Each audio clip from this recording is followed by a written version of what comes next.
Bona tarda a tothom. Primer de tot, donar-vos les gràcies per la vostra assistència. Ens fa molt d'alegria, estem molt contents de tenir tanta expectació. Pensàvem que seria un acte diferent als que normalment fem, però estem molt contents que hàgiu vingut. Primer de tot, ens presentem, l'entitat que organitzem, som l'associació Clau de Volta, i som una entitat que ens dediquem a fer promoció i divulgació i també la defensa del patrimoni local, tant en la vessant material com immaterial. Llavors nosaltres, clar, el patrimoni que defensem i divulguem és el local i avui us presentem un acte que més aviat és més global, però creiem que la part local i la global són dues cares d'una mateixa moneda i que, per tant, estan molt vinculades. I com que us venim a parlar de llegendes i dir que les llegendes no són tan sols històries que s'expliquen, sinó que són una part fonamental de la nostra història que ens ajuden a entendre el món, hem pensat que aquest acte estaria molt bé que nosaltres l'organitzéssim. Per això tenim aquí en Daniel Rangil, que és l'autor del text del llibre, i la il·lustradora, la Laia. I ells tots dos s'han ajuntat per segona vegada a fer una edició la primera edició va ser de mitologia dels Països Catalans i la segona de les llegendes dels Països Catalans. En Dani ja tenia escrit, perquè ha fet molta recerca de la memòria oral, té una base de dades extensa d'informants, va publicar una trilogia d'històries també del món negre. I ara ha fet un pas més endavant i ha traslladat la seva recerca, molt ben documentada, als Països Catalans. Ens agradava molt fer aquest acte aquí també, perquè parlem de llegendes, però precisament ho estem contextualitzant de fer una presentació de llegendes en un espai on precisament també conté una llegenda, que és la llegenda del Manalet del Castell. Per tot això hem intentat també fer una ambientació, com podeu veure, hem fet una ambientació molt adequada a la presentació que va fer en Dani quan va penjar el seu vídeo de presentació del llibre, on hi havia una ambientació així, un senyor que estava explicant unes llegendes en una llar de foc i ens semblava que reproduir aquest ambient també seria molt interessant. L'espai d'aquí és més càlid i creiem que s'adequa molt bé al contingut. Volem dir també que tindreu a l'entrada disponibilitat per comprar llibres, a gentilesa de la llibreria Finestres, que està a la vostra disposició, que la Laia també ha portat unes làmines que també podreu veure que les tenim aquí, per si després algú està interessat, i que nosaltres com a entitat també estem fent material, tenim aquí uns tastets, que són uns petits llibres divulgatius que també posem a la venda. Aquest és el número 1, aviat presentarem el número 2 i després us regalarem un punt de llibre per si no el teniu. I que tenim aquí fulles per fer nous socis, si a algú li interessa formar part de la nostra entitat. I dit això, em sembla que ja estem a punt de començar l'acte. Moltes gràcies i us deixo a vosaltres la paraula.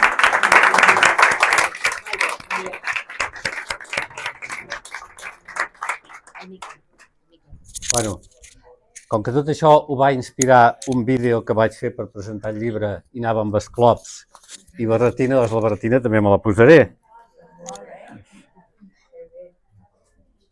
És la primera vegada que faig una presentació amb barretina, Bé, doncs, moltes gràcies a l'associació Clau de Volta per organitzar aquest acte i al Castellet per acollir-nos.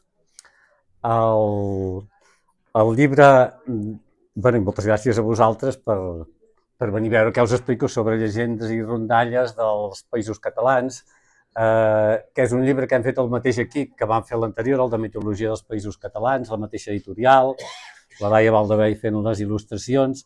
El format també és molt similar a l'altre i això podria fer pensar que aquest és una segona part del primer. I, de fet, l'editorial és el que em va demanar que fes, perquè com que el primer va funcionar molt bé, estem a la 7a edició, doncs ells volien més del mateix, no? Però jo els vaig haver de dir que no, perquè jo tot el que sabia sobre la nostra mitologia ja ho vaig evocar en el primer llibre, no em vaig guardar res. Llavors, per tant, aquest no n'és una segona part, però sí que n'és un complement, perquè m'he trobat lectors que em deien que s'havien quedat amb ganes de saber més històries sobre aquella trentena de personatges dels que jo parlava a Mitologia dels Països Catalans. I ho entenc que ho trobessin a faltar perquè en aquell llibre, per mi, el més important era esbrinar quins eren els orígens i els significats d'aquells personatges. I llavors, de les històries que se n'explicaven, sí que n'hi vaig posar, però hi vaig posar just l'imprescindible perquè s'entengués el personatge. Llavors, també hi ha uns quants d'aquells personatges que tampoc en podem explicar res més, perquè ens n'ha arribat informació molt escassa, o perquè ens ha arribat una única versió de la llegenda, com és el cas del gegant Puigmal, o del gegant Nonell, del gegant de neu, del gos Nonell, de la Molsosa, l'home de la mar, tots aquests personatges ens ha arribat molt poca informació. No hi ha res més a explicar si no és que ens ho inventem, jo no m'ho inventaré. Però, en canvi, hi ha altres personatges que se n'expliquen històries per tots els racons dels països catalans, com els follets, els gegants, les bruixes, els dimonis, les ànimes en pena, la mort, les encantades, de tots aquests en trobem moltes històries, i també apareixen molt sovint a les nostres rondalles els animals amb comportaments humans, els tresors, i al País Valencià, a les illes, per raons històriques, els moros. Llavors jo el que he fet és fer una tria d'uns 180 relats del que s'ha anat recollint de la tradició oral des de mitjans del segle XIX fins ara.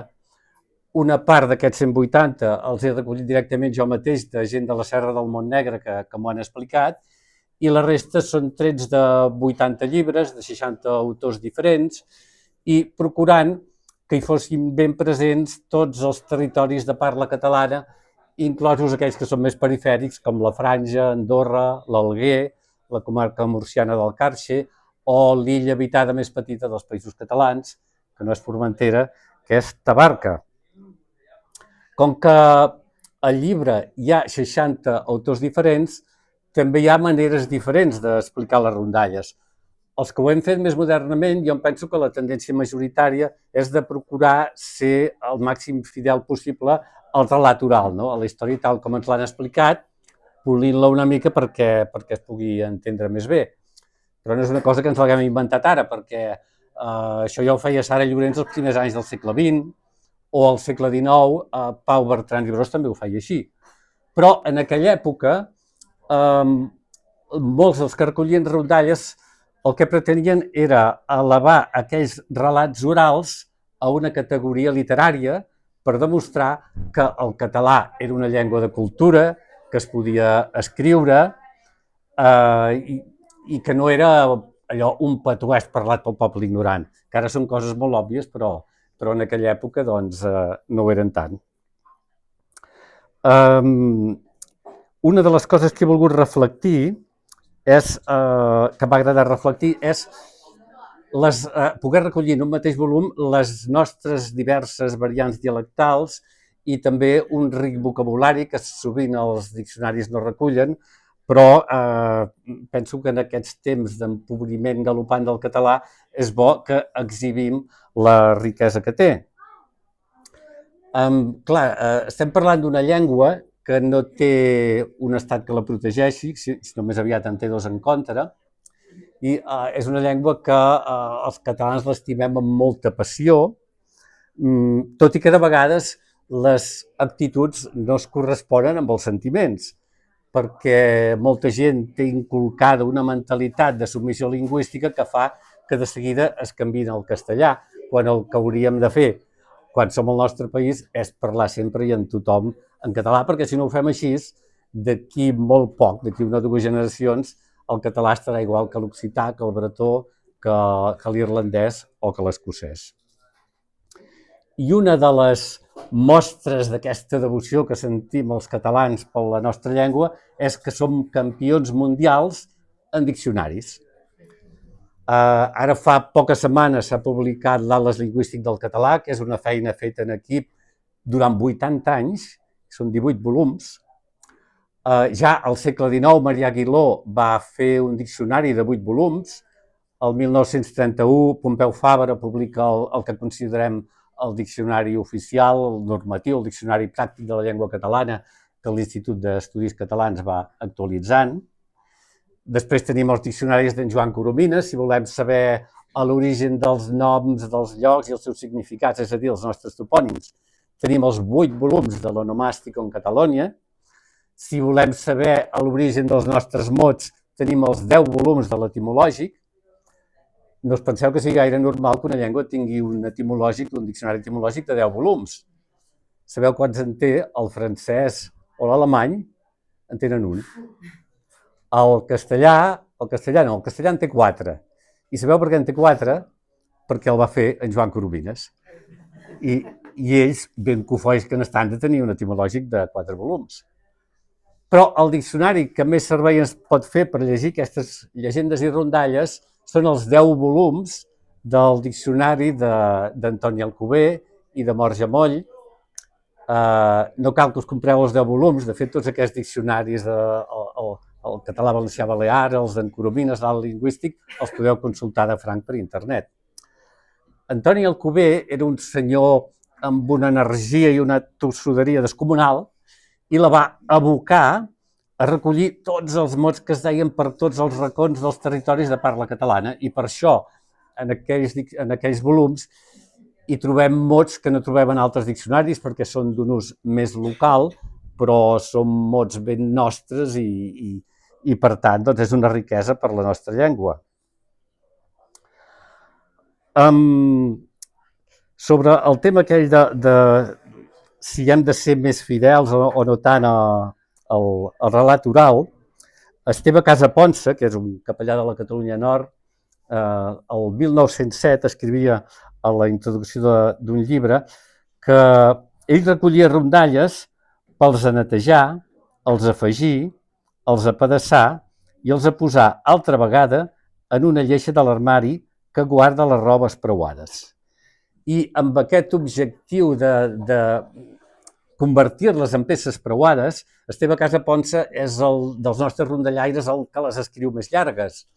La rondalla del metge Carboner, que recollit per altres autors pot ocupar 3 o 4 pàgines, Casaponsa la llarga fins a 28 pàgines. I a més ho fa molta gràcia perquè ell fa servir molt els diàlegs, uns diàlegs molt àgils, molt divertits, fins al punt que la rondalla del Ferrer de Figueres, que ell la llarga fins a 35 pàgines, un grup de teatre de Figueres la va convertir en una obra de teatre. Un altre que li agradava fer les rondalles molt llargues era l'Eivissent Joan Castelló. De la seva rondalla del gegant d'Esvedrà se n'ha fet una pel·lícula no fa gaire temps. I el valencià Enric Valor també li agradava escriure les llargues i ho feia tan bé que va haver-hi un moviment, un grup de gent es va moure perquè fos candidat al Nobel de Literatura. La cosa no va prosperar.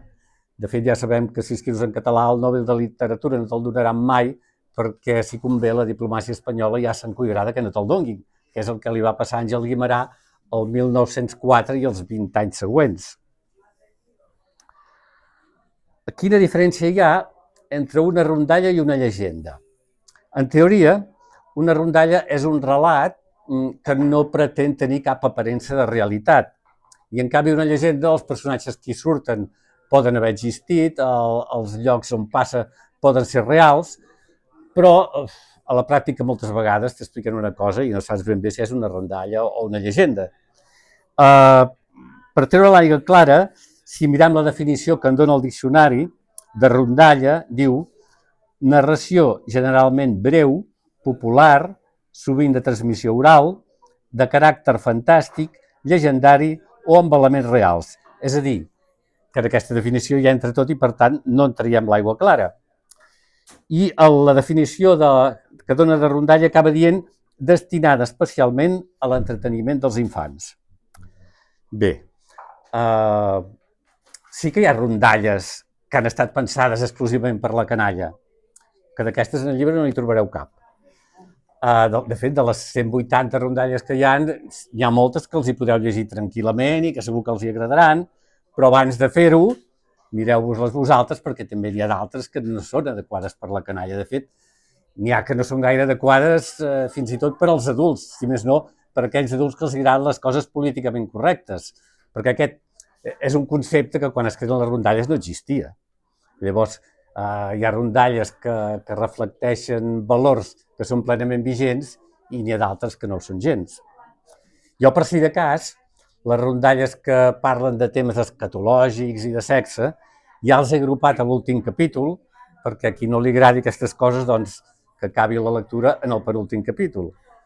I una altra cosa que he constatat amb aquesta mena de rondalles és que, bé, el català té moltes variants, però la divisió més genèrica que fem és la del català oriental, que parlem aquí, i el català occidental, el que parlen a la banda de Lleida, a les Terres de l'Ebre, al País Valencià, i amb aquestes coses escatològiques i de sexe, els catalanoparlants occidentals són molt més deixats anar que els orientals. Llavors, si les rondalles no són només una cosa per entretenir la canalla, què s'hi amaga? Bé, hi ha moltes rondalles que són lliçons de vida. Els humans, amb aquella arrogància d'espècie que ens caracteritza, ens hem autodefinit com a homo sapiens, és a dir, som les criatures més sàvies que va crear Déu Nostre Senyor. Però ara fa uns 20 anys, un pagès de Calella, en Nicolau Vila, m'explicava que qui ens va ensenyar als humans a esporgar els ceps perquè fessin el raïm més bo va ser un ruc, que és justament l'animal que simbolitza poc enteniment. Per tant, compte en burlar-los d'un ruc, sigui de 4 potes o de 2, perquè potser resultarà que és més savi que nosaltres. Una lliçó d'humilitat. Pau Bertran i Bros recull el conte de que l'exèrcit dels animals més grans i forts, capitanejats pel lleó, és vençut per l'exèrcit dels animals més petits i insignificants, els insectes, capitanejats per un grill. Una altra lliçó d'humilitat. N'hi ha que, darrere de la trama de la rondalla, reflecteixen realitats molt comunes. El conte de la Ventafocs, o de Nabufafocs a Mallorca, que és recollit per molts autors, ens parla de madrastres dolentes i de fillastres maltractades i reflecteix una realitat que era força habitual fins al segle XX. Perquè ara no tots arribem a vells, però tots tenim expectatives raonables d'arribar-hi. Però això és una cosa moderna, potser de mitjan del segle XX cap aquí. Abans era molt normal que la mort et pogués visitar en qualsevol moment de la vida. I això feia que hi haguessin molts vidus joves. Socialment estava ben vist que un vidu pogués refer la seva vida, es pogués tornar a casar, sempre i quan es casessin entre ells, vidus amb vídues. I solien aportar fills del matrimoni anterior. L'home era el que s'encarregava de portar el jornal a casa, sovint escàs, i la dona era la que portava les relacions familiars. I en un context de pobresa i d'escassetat, doncs de vegades no era el mateix el tracte que donava a les filles que el que donava a les fillastres. I això és el que reflecteixen contes com La Ventafocs o l'Hermosa fillastra que recull Mas Pons i Labrós. Una altra cosa que podem veure a les rondalles són vestigis de les nostres velles creences. Aquells homenassos colossals que són els gegants o aquells homenets remenuts que són els follets, doncs abans molta gent es creia que eren éssers reals, tant els uns com els altres, amb una diferència, que és que els follets creien que encara existien i els gegants creien que havien existit en temps de l'antigó, però que ja s'havien extingit. Però que havien existit era una cosa indiscutible, perquè si no, a veure qui és capaç de moure i traginar aquells pedrots amb els que havien construït els dòlmens, els menirs, els talaiots de Mallorca i Menorca o els nuraguis de Sardenya. Això només podia ser obra de gegants. I una altra cosa, una altra creença que ha perdurat durant molts segles és el de l'existència de les bruixes i dels seus poders màgics.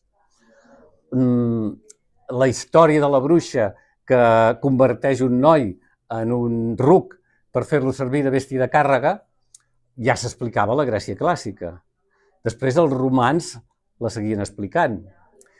I al cap de més de 1000 anys, el llibre Malleus Maleficarum, que és el manual de persecució de la bruixeria, es parla d'aquest cas i s'explica que és un cas ben real i ben recent, i que per això aquella bruixa va ser cremada. Però, bueno, clar, el Malleus Maleficarum es va publicar el 1486, fa més de 500 anys, això ja són coses que ja les tenim superades, que ja no s'ho creu ningú, oi? Bé, doncs ara us posaré una gravació d'1 minut i mig. Si no l'arribeu a sentir bé, jo després us en llegiré una mica el resum. És una gravació que vaig fer el 2007 amb un senyor de Vallgorguina. L'àvia li havia explicat, no sé si era aquí que el frau era, que a la nit l'home, quan es llevava al dematí, estava tan cansat. I bruixes, Sí. I que a la nit el feia convertir en un burro i el feia anar a buscar llenya al bosc. Anava al bosc, a buscar llenya, al vespre, el carregava amb ell i el portava cap a casa. I al dematí, quan se llevava, tornava a dormir, i quan se despertava, hòstia, estava cansat i no podia moure. I la seva dona diu que encara reia. Era la dona la que el convertia en burro? Sí, la dona el convertia en burro. I el portava a bosc i el carregava de llenya i cap a casa. I per això dic que hi ha coses que... Com pot ser que pugui convertir una dona, pugui convertir en una persona, en un home? Sí, això ja costa més de creure. Però es creien, aquestes coses. Sí. Però com que hi ha aquests que em diu que t'endevinen el que penses i tot això. I això sí, també. Sí, que me cago en Déu, l'última hora aquest difugia les seves coses i quedava tontat i així, que encara que no fos un burro, me'l feia a bossa i li carregava un feix de llenya i el portava cap a casa i tan tranquil. Això poder sí, el carregava com un burro. Sí, el carregava com un burro. I sempre, l'endemà quan se llevava, el llevava tan cansat. No es podia moure de cansat. I era perquè m'acabo de llit, la nit havia fet treballar la seva dona m'acabo de treballar. Però no dic que hi havia algunes coses d'aquestes que dius. Ja està. No sé si s'ha entès. No, val. Bé, doncs, us llegiré la transcripció una mica resumida, sense aquesta expressió tan pagesa, que aquesta sí que l'heu entès. Diu, l'àvia havia explicat que no sé si era aquí Cal Frare o on era, que l'home, al matí, quan es llevava, diu que estava tan cansat. I era perquè la seva dona era bruixa i a la nit el feia convertir en un burro. El feia anar a buscar llenya al bosc i el portava cap a casa. Es tornava a dormir i quan se llevava al dematí, hosti, que estava cansat i no es podia moure. Doncs, el que us deia, això s'explicava a la Grècia clàssica fa més de 2.000 anys i el 2007 encara m'ho explicava en Pitu Minaire, que és un senyor d'una masia de Vallgorguina. El llibre, a més de les 180 rondalles i llegendes, per mi era molt important explicar qui era aquesta gent que les havia recollit. I, de fet, el títol, per reflectir millor el contingut del llibre, hauria de ser Llegendes, rondalles i rondallaires dels països catalans. Però potser seria un títol massa llarg, tampoc podia explicar la vida dels 60 autors que hi apareixen, i llavors el que he fet és fer-ne una tria de 16, que és una mica en representació de tots plegats, que ja veureu que són gent molt diversa. N'hi havia que venien de famílies acomodades, com els mallorquins Marià Aguiló, de Palma, o l'Andreu Ferrer, d'Artà. N'hi havia una bona colla que venien de famílies acomodades rurals, com en Francesc Maspons i Labrós, de Granollers, en Francesc Martínez, d'Altea, mossèn Antoni Alcover, de Manacor, la Sara Llorenç, de Pineda, l'Enric Valor, de Castalla.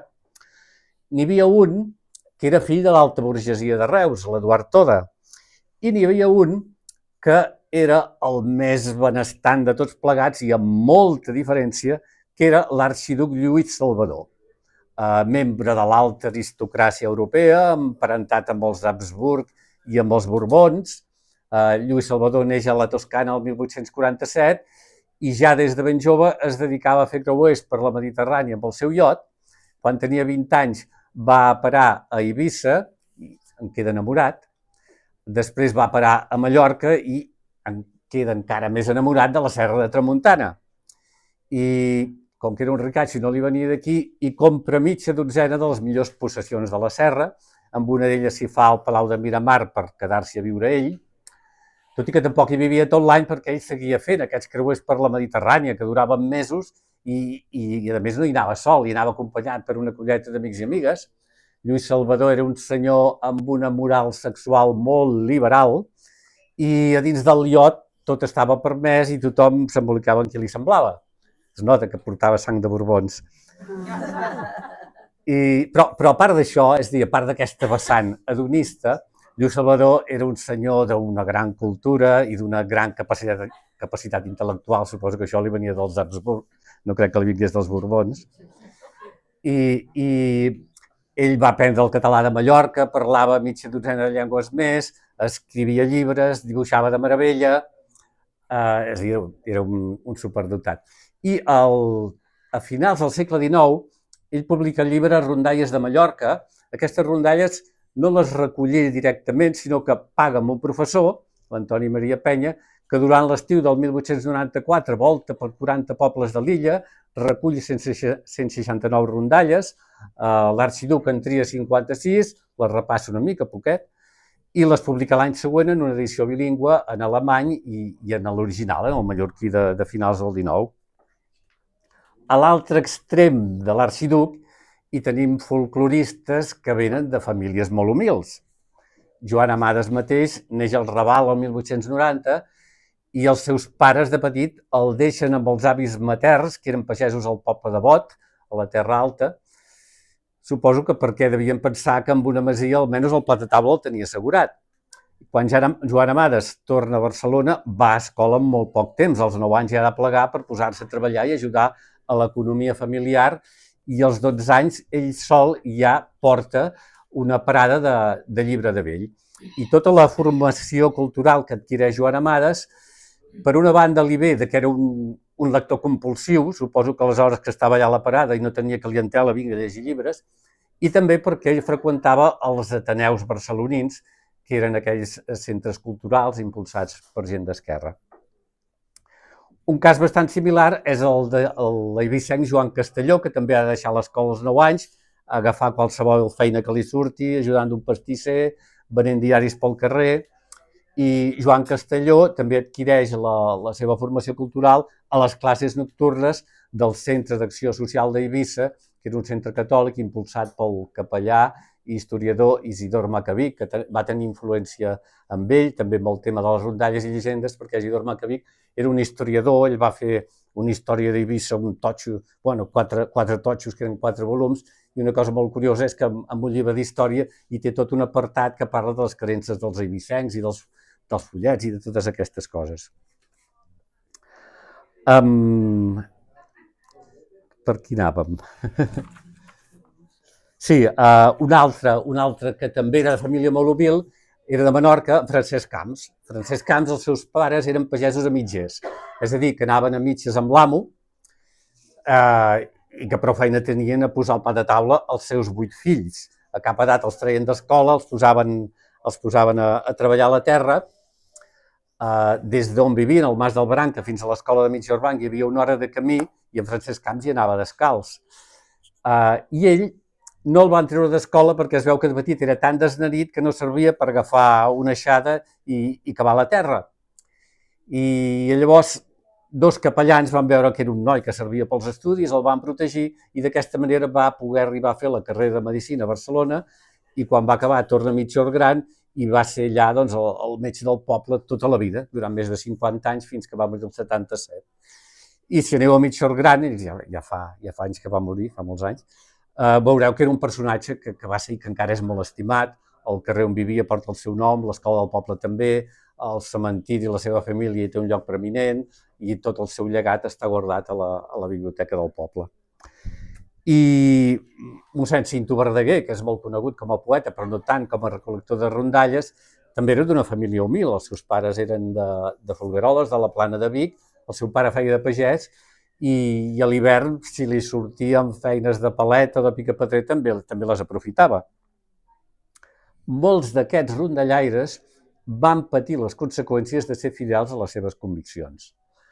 Mossèn Cinto Verdaguer mateix, que era el capellà de la família del marquès de Comilles, el marquès li va donar el càrrec del moïner, és a dir, el que administra els diners que el marquès dedicava a fer la caritat als pobres.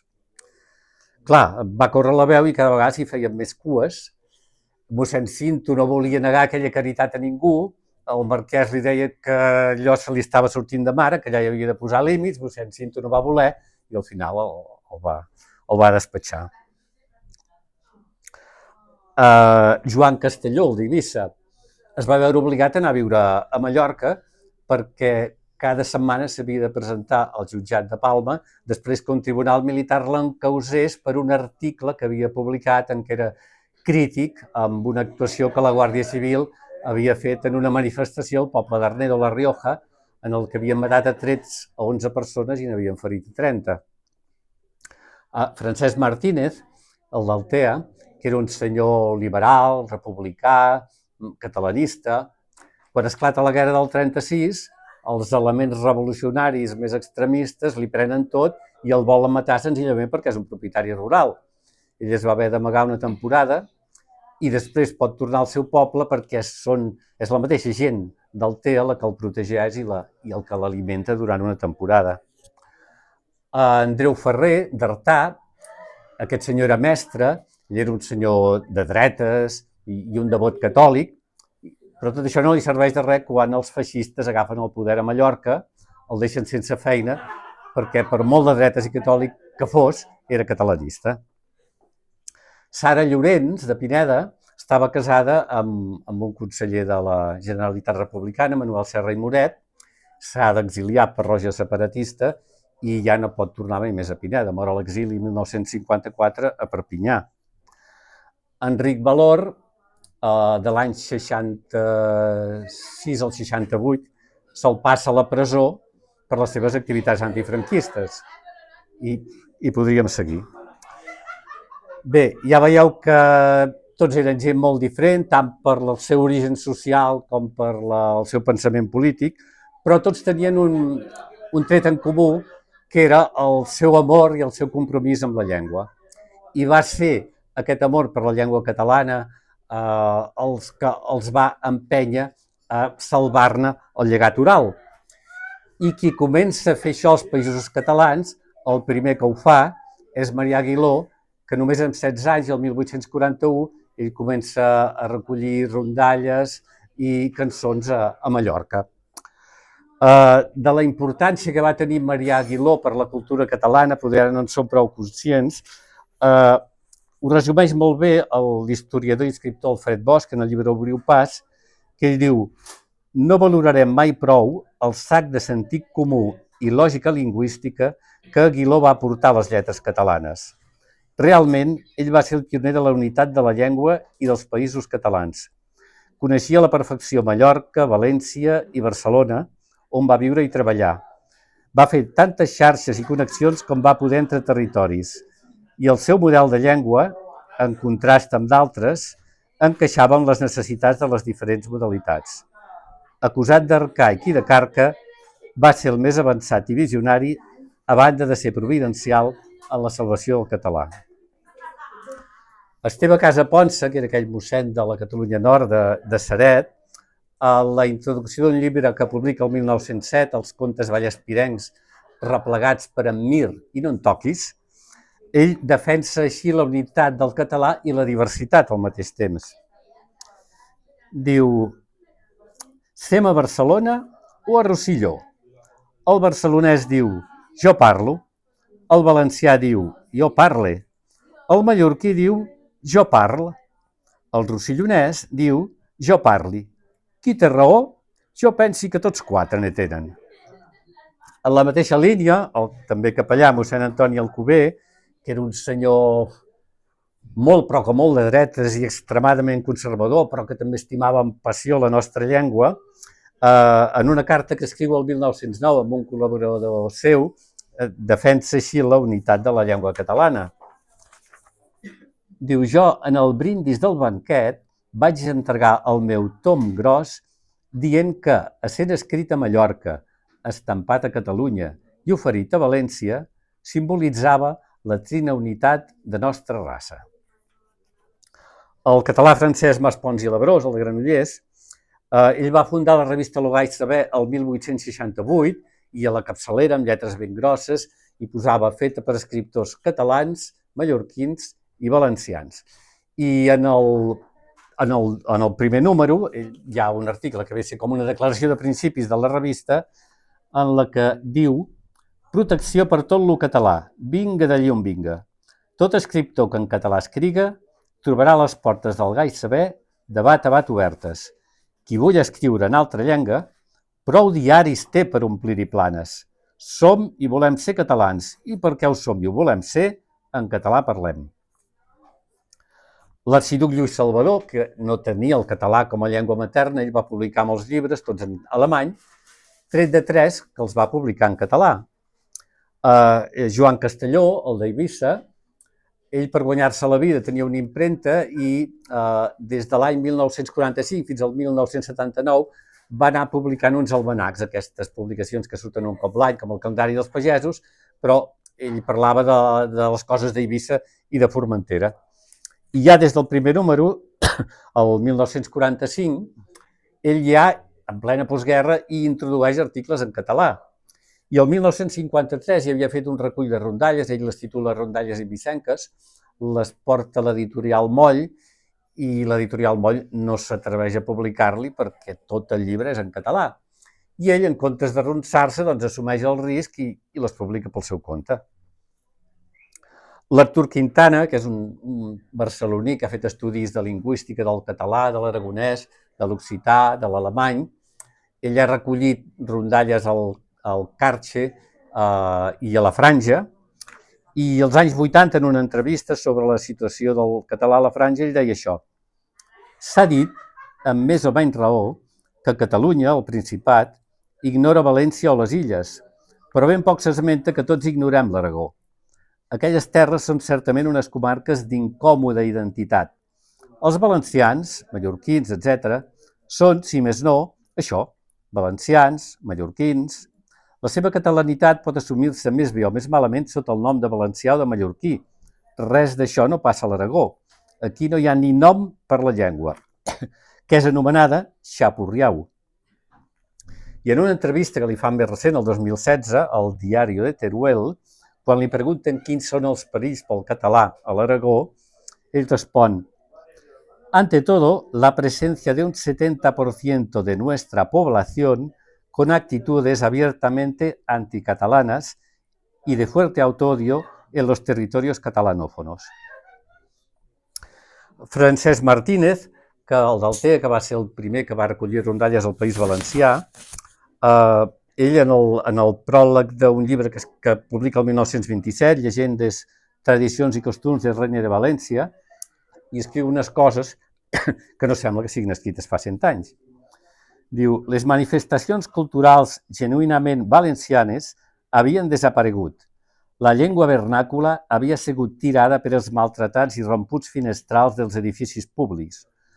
Tot l'afany dels mandons era el destruir l'ànima valenciana per aborrar la nacionalitat i fer una província més a semejança de Castella, per més que en un pla d'inferioritat, fent-la subordinada d'aquella. Per el bàrbare dret de la conquesta se li importà llengua, lleis i costums exòtiques. Sols i en castellà escrivien els partidaris del rei francès. Als oficials importats d'allí d'allà als rius Cabriol i Segura havia que parlar-los en castellà, ja que no entenien la llengua de llurs administrats. Enric Valor, en una entrevista que li fan el 1995, ell deia: el blaverisme és un secessionisme lingüístic que acabaria amb la desaparició del valencià. És la nova ofensiva de la dreta per acabar amb la llengua. Volen fer analfabet el nostre poble, separant-lo de la ciència filològica, de la universitat, reduint-lo a un populisme inculte sense afany de superació. I una de les vegades que el van investir doctor honoris causa, el van investir diverses universitats, l'última vegada va ser l'any 99, pocs mesos abans de morir, ell en el discurs d'investidura hi va dir això: davant de tot això, cal dir que tots els valencians estem moralment obligats a contribuir a l'ús, el conreu, el respecte i la difusió del valencià, el nostre català. I encara que els estudis d'altres llengües puguen enriquir-nos, no podem consentir la destrucció cultural i espiritual del nostre poble per mitjà de la implantació totalitària d'un altre idioma. Com bé deia el meu amic Sanchis Guarner, la pèrdua de l'idioma propi significa la mort cultural d'una pàtria. I Eduard Toda, que era aquell que era fill de l'alta burgesia de Reus, el seu pare era un polític molt conegut, havia sigut alcalde de Reus, però ell era fill de mare soltera perquè el pare finalment li va reconèixer la paternitat però no es va voler casar mai amb la mare. Però bé, tant el pare com la mare eren de bona família, ell va estudiar la carrera diplomàtica, que era un ofici que li anava molt bé perquè era un senyor que li agradava viatjar, viure en climes càlids. Llavors va estar destinat a ciutats del sud de la Xina, després va estar destinat a Egipte, al Caire, i després li va passar això que ell explicava en un discurs que feia als Jocs Florals del 1927.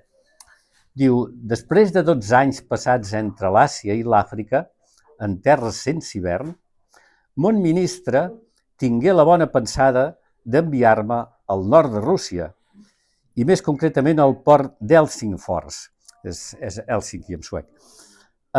Malgrat que ja era el maig quan hi vaig arribar, ma vida fou tan miserable a causa del fred que resolgui en tornar-me'n i deixar la carrera si no millorava de residència.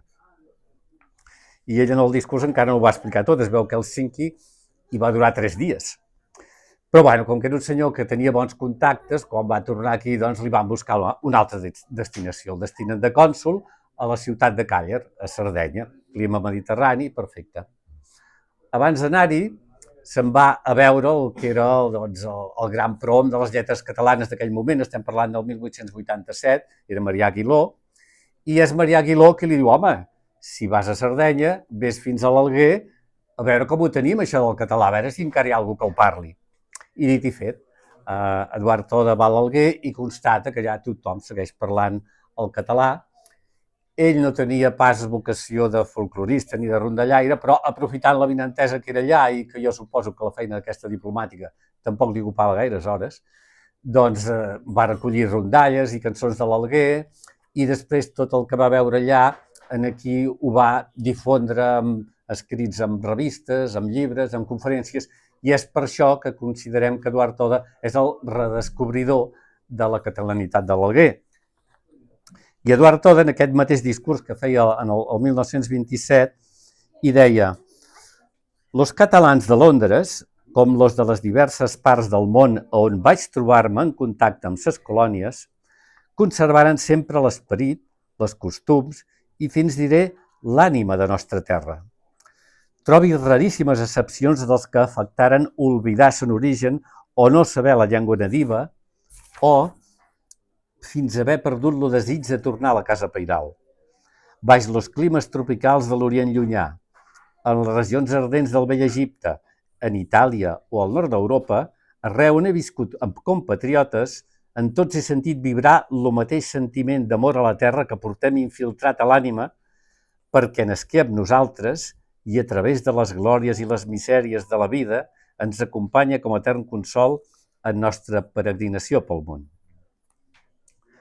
Bé, i acabaré aquest repàs als nostres rondallaires amb un d'Altea, però aquest és contemporani, és Joan Borja. Joan Borja forma part d'un grup de gent culturalment molt activa de la Universitat d'Alacant, on ell és doctor en Filologia Catalana, director de la càtedra Enric Valor. Joan Borja li he d'agrair que em fes el pròleg del llibre, i també li hem d'agrair que es fes càrrec de l'edició i la publicació del llibre Llegendes alacantines, que ell subtitula Les llegendes secretes de Sara Llorens, que és un recull d'històries que surten del poble de Bolulla, que és un poblet petit perdut entre les muntanyes i les valls de la Marina Baixa. Sara Llorens certament va recollir moltes rondalles, llegendes i cançons, però justament ho va fer en un àmbit geogràfic molt reduït, que era el seu poble, Pineda, i com a molt algun informant dels pobles del costat i ja està. Bolulla està gairebé 600 quilòmetres al sud de Pineda i ella no hi havia estat mai. Llavors, d'on surten aquestes llegendes? Les inventa? Bé, si Sara Llorens no va a Bolulla, Bolulla va a Sara Llorens.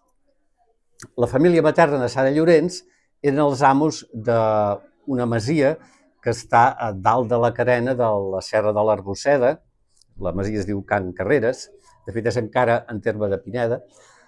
Ella patia de tuberculosi i en aquella època la gent que patia malalties respiratòries, una de les coses que més es recomanava era canvis d'aires. Llavors, de Pineda, que està arran de mar, a Can Carreres, si tens bones cames, en una hora hi ets, però ja són 300 metres d'alçada i ja són uns altres aires. I, esclar, per la situació de la masia allà dalt de la muntanya, suposo que traien més rendiment de l'explotació forestal que no pas de l'explotació de la terra o del bestiar, i contractaven buscarols per fer les campanyes de bosc. L'hivern del 1926 i 27 contracten 3 buscarols del poble de Bolulla. Clar, els hiverns, els vespres són molt llargs, amb una masia que fins cap a l'any 70 no van tenir l'electricitat, encara més, i llavors és molt fàcil imaginar-se quina era la imatge, no? Una llar de foc, 3 buscarols al voltant, i la Sara Llorenç fent-los companyia, amb paper i llapis, anar prenent apunts, i d'aquí surten les llegendes alacantines, que en el seu moment no es van arribar a publicar, van estar 90 anys guardades al calaix, fins que se'n fa càrrec i les publica el 2016 Joan Borja, i per això les titula Llegendes secretes. Bé, jo amb aquestes ressenyes biogràfiques el que he volgut remarcar és que aquests rondallaires van fer moltes més coses per la nostra llengua, per la nostra cultura, però que aquestes històries que la gent coneixia i explicava, però que no havien estat mai escrites, fins que ho fa aquesta gent, van molt més enllà d'entretenir la canalla. Són el llegat literari de la nostra cultura oral, que és l'única cultura que teníem la majoria dels catalans fins al segle XX. El llibre vol ser un homenatge, primer, als qui explicaven aquestes històries, segon, als qui les recollien, i en aquest temps de reculada i empobriment del català també vol ser un clam per salvar les nostres variants dialectals i la riquesa de la nostra llengua. I per la meva part, res més, i passo la paraula a la Laia.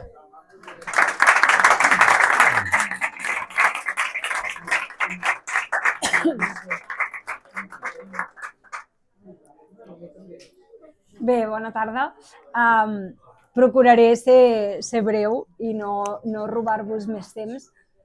Ja ha comentat el Daniel, és la segona vegada que treballem plegats, no? I que treballem sobre aquest tema.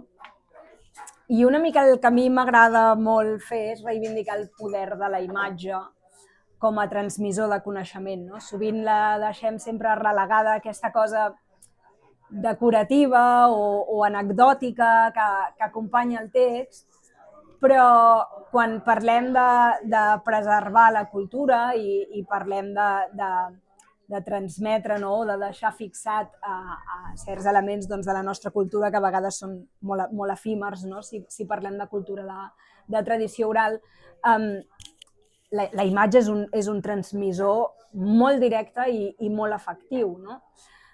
Si penseu, per exemple, no? Tothom té en ment que el Pare Noel vesteix de color vermell, no? O que els leprechauns, que si us dic leprechauns no sabreu què són, però si us dic un homenet vestit de verd irlandès, aquest sí, no? Que de seguida ve al cap, no? I segurament el relaciones directament amb un trèvol. Aquest poder que té la imatge per fer aquesta fixació de coneixement, perquè que jo sàpiga ningú s'ha llegit un tractat de mitologia irlandesa o un assaig sobre el simbolisme del Pare Noel, és una cosa que també funciona per preservar la nostra cultura i per transmetre-la, sobretot per deixar-la fixada, que jo crec que és una mica la finalitat de llibres com aquest. I cada vegada que un autor, sigui un folclorista, sigui un escriptor, no? Però cada vegada que un autor deixa empremta de recollir aquestes coses de tradició oral, que són sovint canviants i tal, en certa manera, i a vegades sense voler-ho, és a dir, no vull dir que sigui una cosa intencionada, però ho passa pel seu filtre. Llavors, per això sempre diem, no?, que al final totes aquestes coses les hem d'entendre doncs, en el context en el que són recollides. Jo crec que no sé si aquí s'ha estudiat molt, però, per exemple, amb tot el recull que fan els germans Grimm dels contes de fades o Perrault o qualsevol dels europeus, no?, que van fer aquesta feina de recollir els contes, es té molt en ment, no?, que al final doncs, eren gent que va deixar la seva empremta i la seva petjada. Clar, amb el tema de la imatge, el cas en el que ens trobem, no?, quan volem parlar de rondalles catalanes o de mitologia catalana és que no existeix. No existeix una interpretació del segle XIX de com eren aquests personatges. No la va dibuixar ningú. I els pocs elements que tenim gràfics de tradició catalana toquen poc aquest tema, no? Llavors jo m'he trobat en una situació, no?, i haver d'anar a buscar una sèrie de referents que inconscientment formen part de mi, com ho formen part, doncs, no ho sé, les moralines que posava Perrault quan recollia els contes de fades, doncs que em són propis, no?, perquè m'agrada la fantasia, m'agraden els contes de fades, m'agrada doncs, tant pel que fa a la cultura més pop, no?, que he pogut viure des de petita, com pel que fa a la cosa més acadèmica, doncs d'anar a buscar i així.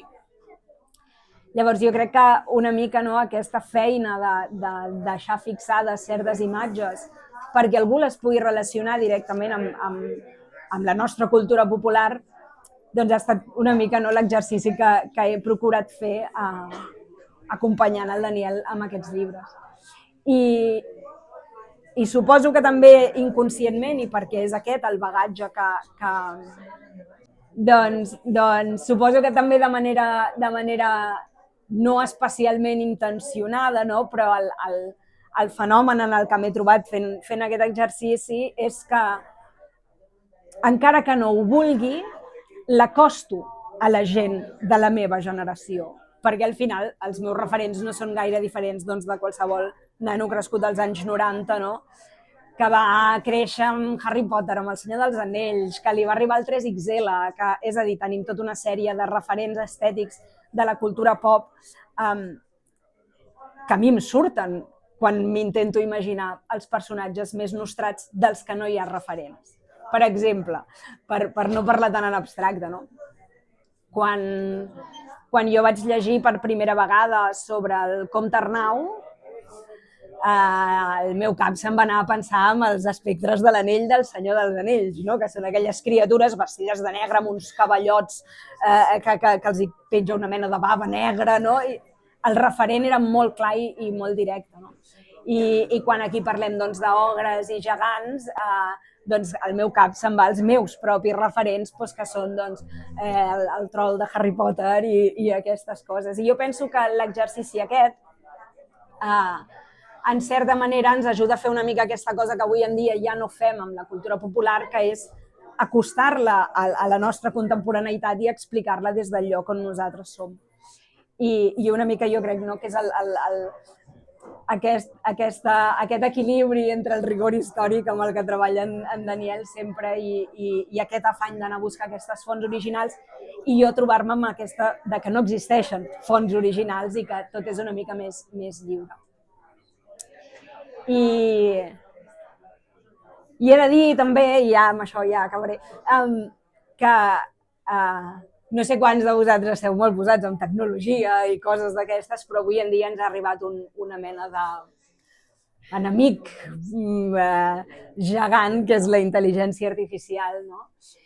I jo penso que precisament fent aquesta reflexió de dir inconscientment els autors, quan treballem i posem coses, els autors portem referents que parlen de la nostra contemporaneïtat, que per tant, cada vegada que els plasmes, no?, quan d'aquí, no sé, 50 anys algú agafi aquest llibre i tal, serà capaç de pensar, ostres, mira, clar, és que en aquella època aquests eren els referents gràfics, no? I això amb la IA ens ho estem carregant, és a dir, ja no és una cosa només de lo difícil que ho fa per un sector que ja de per si és bastant precari, sinó la IA no és capaç d'entendre quin és el bagatge d'un català.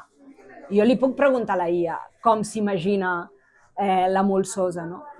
O qualsevol dels personatges, però no tindrà mai el mateix bagatge que té la gent que viu aquesta cultura o la gent que l'ha tingut propera. I això crec que és una cosa molt important que, com a consumidors d'imatges, que al final tots som consumidors d'imatges, tinguem en compte, no? A l'hora sobretot quan es tiren endavant projectes culturals, exigir que hi hagi aquest valor afegit, no? de l'acte comunicatiu que provoquen les imatges, no? Que no només és amb els textos, sinó que les imatges són una transmissió d'informació que si la passem per una màquina ens perdem una part molt important de tot el context que hi ha al voltant. L'últim que ha comentat la Laia de la importància de la imatge, perquè trobo que tant el llibre que ja havíeu fet amb anterioritat com suposo que és aquest, trobo que són dues parts que es complementen molt bé, no? Al final, per crear el resultat que surt. I jo crec que sense les il·lustracions no s'entendria tan fàcilment l'escrit, i sense l'escrit, evidentment, no s'entendrien tan bé les il·lustracions. I tinc curiositat una miqueta si és una cosa que els dos heu fet més per lliure i que després s'ha acabat juntant, o si hi ha hagut més un tira i arronsa a la Laia fer un primer disseny i després en Daniel digués, ostres, doncs jo crec que hauria de ser més orientat cap a aquesta manera o no. Expliques tu, Laia? Sí. La veritat és que crec que puc comptar amb els dits d'una mà les vegades que en Daniel m'ha fet un apunt sempre encertat, no? I en valor de que aquesta preservació visual de les coses quedi el més fidel possible, però no, sempre ha sigut com molt fàcil, no? el fet de deixar-me imaginar des de... També per això, perquè suposo que la falta de referents és molt difícil parlar de rigor davant d'aquest tipus d'històries perquè existeixen molt pocs referents, i almenys molt pocs referents d'aquí, sí que me'n puc anar a buscar referents de tot el que es va dir a Europa sobre llegendes i rondalles i així, no? Que sí que anava il·lustrat. Però crec que amb els dits d'una mà, amb els dos llibres, puc comptar les vegades que en Daniel m'ha dit això crec que no s'acaba de... Bé, ja us han comentat abans, també porto unes quantes làmines si les voleu veure després i ja està, per part meva ja està. Moltíssimes gràcies a tothom per venir.